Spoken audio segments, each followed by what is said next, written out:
Salutations and good vibrations, family. Welcome to another session of Tassetti's Soul Nature Walk. For those who are new to the channel, this is where we take a break from society, get out into nature, learn different life sessions,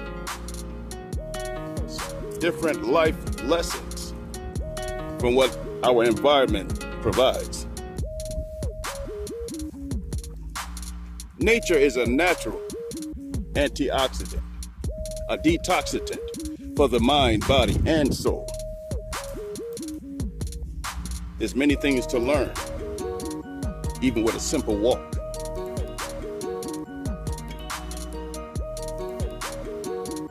We're in sunny, bright Arizona. We're in Kingman, Arizona, to be exact, which is the desert, as you can see. A different environment, but beautiful none the same. Not one cloud in the sky, not one, not a whisper, not a wisp, not a puff, nothing in the stratosphere. Feels kind of strange. There's nothing between us and the celestial bodies. No moisture in the air. But this is science. What we do on this channel is talk about our decision making, our thinking. Why do we do the things we do as a people? And to learn from our circumstances, situations, and problem encounters. Trains. Trains. When I was a youth, I had a loving relationship with trains. Don't know why, but it was one of my favorite pleasures when I was a child. Probably because it is something you could set up in your room in the solitary space, or limited space, I should say, that we have as a child. But it taught me many things. It taught me sequence. It taught me direction. It taught me to stay in line. Don't deviate left or right. You can only go front and back on a train. It taught me relationships, the connections between the chains of the train. It taught me the different products that it carries, moving from one place to another. It taught me about moving in one direction.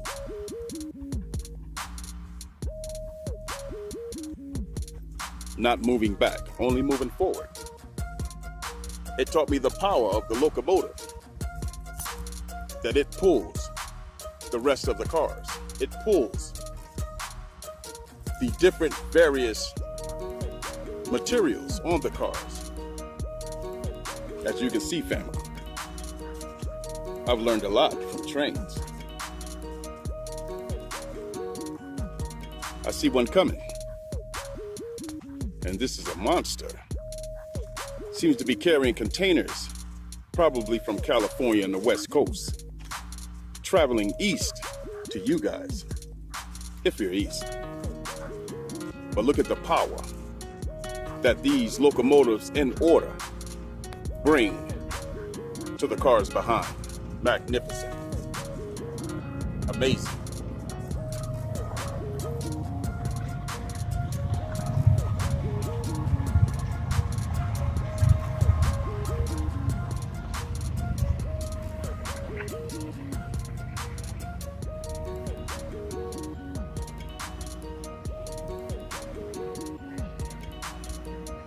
And I picture this as us. You only need a few locomotives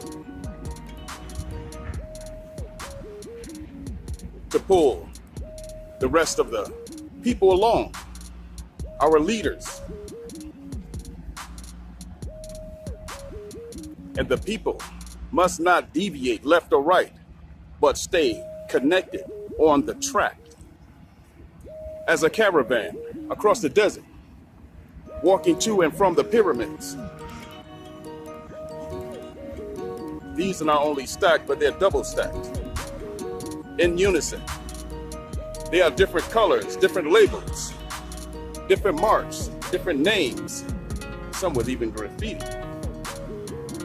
But they're all together, signifying the unity of our people.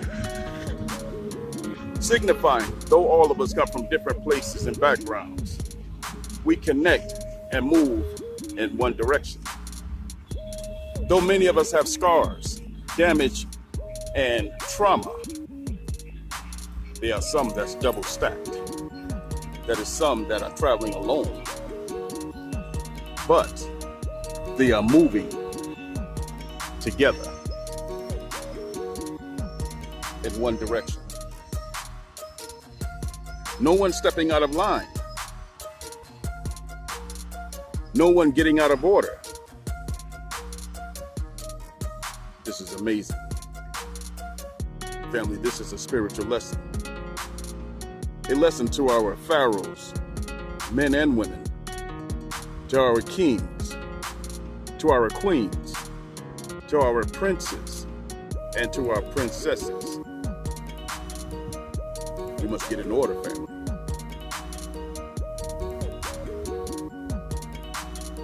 Amazing. What you can learn just by observing nature. I just happened to be in the right place at the right time. The perfect moment, the perfect session, and the perfect setting before the arrival of this caravan of our people. Amazing. Unbelievable. Even down to the structure of life. There are many different variations of how to connect to the universe, connecting to spirituality, understanding your environment and your people and your family. If you stop and look at what we are experiencing as a people, there's many variations of trauma we're going through. There's much pain, but we're not stopping to think and try to understand ourselves. We focus too much on other people, other nations, other environments, material goods. Majority of our life is spent on fun. How much fun do you need? Many cultures and peoples are building for their people, for their culture, traditions. We are building for ourselves, individually, because of our programming, because of our individualism, our selfishness. This is not who we are. We are originally Africans. We are a tribal people. We live in unison. We live together. We live as one people. But we have forgot that. And as we forgot that, they put something else in that space. And what they put in that space is what we're doing. Lusting. L-U-S-T. Lust. We are not loving. L-O-V-E. Each other. When I was young, my mom told me the acronyms of lust mean something. So I was curious to understand. At this time, I'm a teenager. I wasn't a child anymore. I was 13 or 14.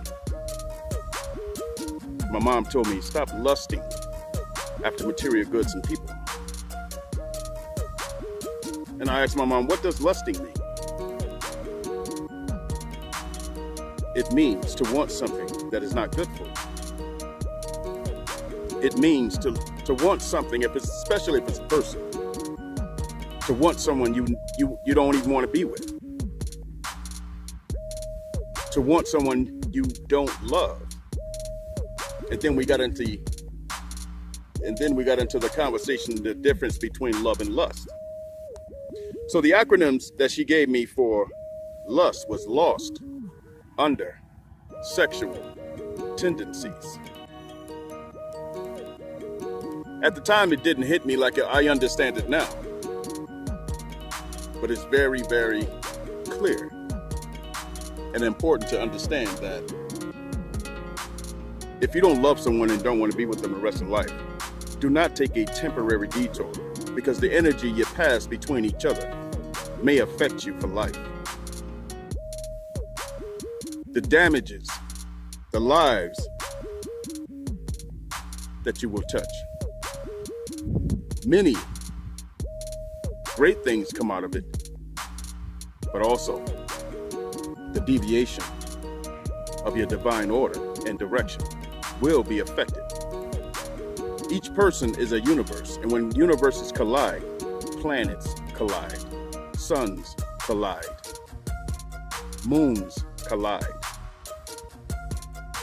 The energy we pass amongst each other and between each other is personal.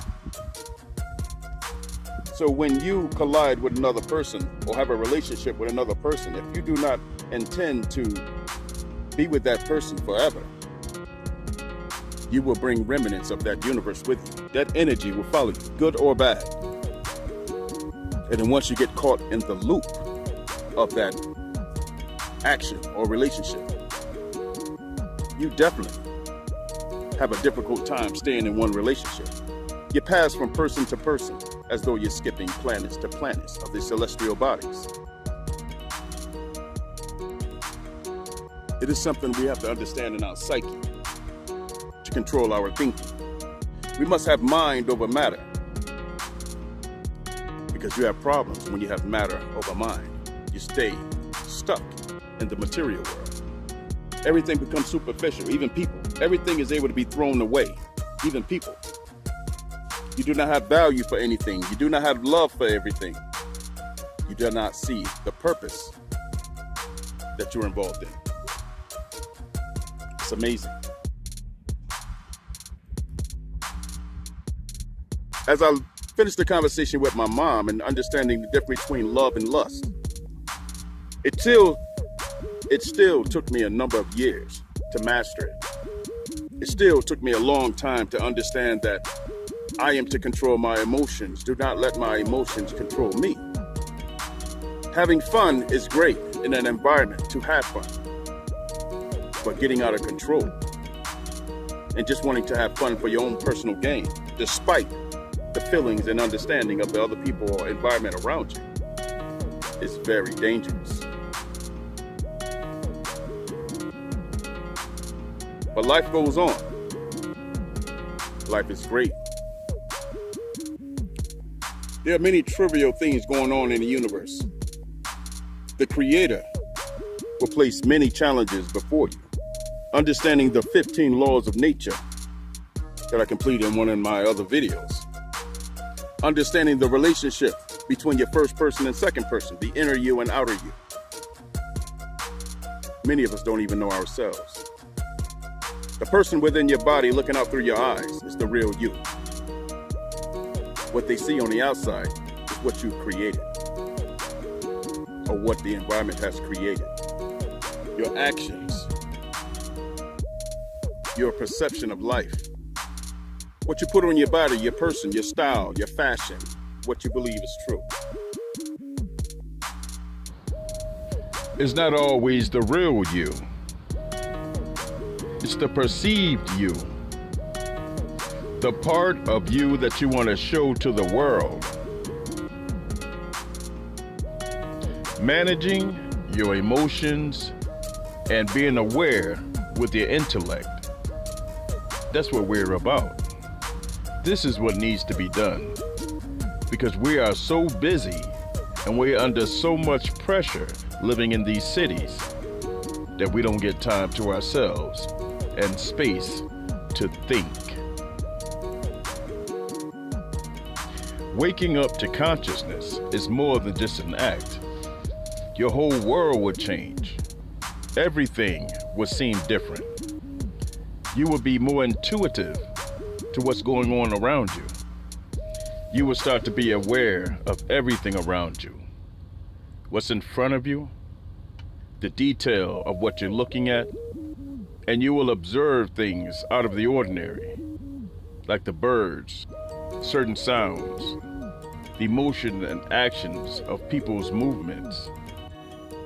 It's as if life is slowing down and you're able to observe and notice every single action of life.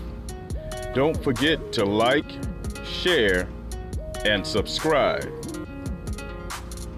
Thank you for watching. Love, peace, and power. Pharaoh J. Tassetti.